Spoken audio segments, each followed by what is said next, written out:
Jason Rantz wrote that. He joins me now. Now, okay, so you've got crime in Seattle spreading out across the state. Does that change Washington state politics?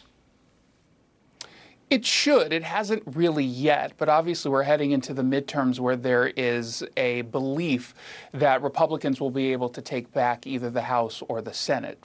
Remember, for the last couple of years, I mean, Republicans have basically had no power, which is why we saw the Democrats completely reimagine policing, but unfortunately they reimagined it to the point where we're seeing a skyrocketing surge of crime. And it's not just Seattle. And you and I, we usually talk about Seattle. Obviously, things are bad. We're getting about a little more than one homicide a week so far this year. We're trending 2.5 months ahead of where we were last year. So we're obviously not going in the right direction. But when you go into a city like Tacoma, which is south of Seattle, their homicide rate is just as bad. They've got robberies at 219 through the middle of last month. Last year at this point, it was at 83. Bellingham has seen 300% increase in car theft. Spokane is seeing similar problems.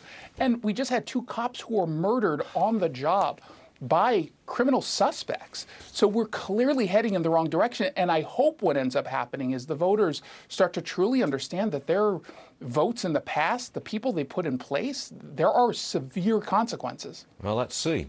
All right, I got another one for you, Jason. Palm Springs, California. Residents eligible to receive a universal basic income up to $900 a month, but there is a catch. It's not for all residents. It's only for those who identify as transgender or non-binary. Okay, what do you make of that? Jason Rantz. Well, it's a plan that, much like the people it's supposed to help, identifies as a smart move, but it's not really a smart move. When we've seen this data for guaranteed basic income, which is basically a scheme that's been pushed by a group called Mayors for a Guaranteed Income, we've seen this pushed nationwide. They're basically saying we spend too much money on these social services. It would be better if we just gave the money directly to the people we're supposed to help. And they claim that the data actually backs it up, but the data doesn't back it up. The biggest case is in Stockton, California. They looked, the same group. They couldn't track 40% of the money because it was given out as cash or was basically converted to cash from a debit card. So they couldn't actually trace it. But more importantly, the people who are analyzing all of the data are the ones who want this to be an actual policy. So they're not exactly a group that you can trust to give objective overviews. In the case of Palm Springs, I mean, this is legally dubious, to say the least. Number one, you're clearly discriminating against people who are not, in fact, transgender.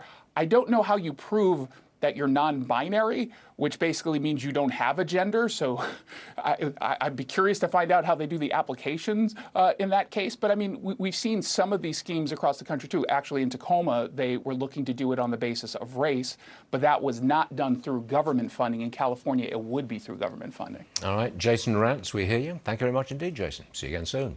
Thanks, Stuart.